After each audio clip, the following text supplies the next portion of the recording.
Xane-Lepzerin war ein sehr mutiger und fähiger kurdischer Anführer. Auf einem hohen Berg errichtete er eine sehr starke Festung mit dem Namen Dimdim.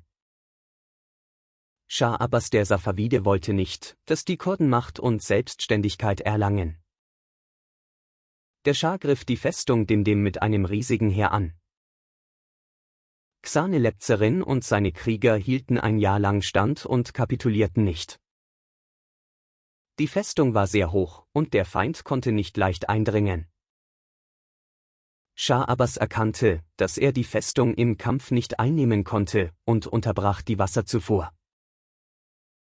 Die kurdischen Krieger waren durstig, doch sie senkten das Haupt nicht vor dem Feind.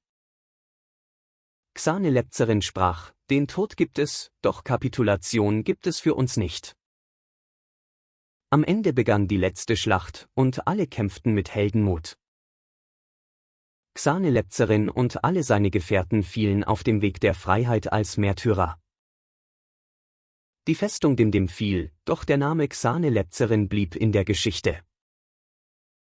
Dengbes sangen jahrhundertelang Lieder und Balladen über diesen Widerstand. Diese Sage zeigt, dass die Kurden niemals Tyrannei akzeptieren. Auch heute lebt die Festung Dimdim im Herzen jedes Kurden weiter.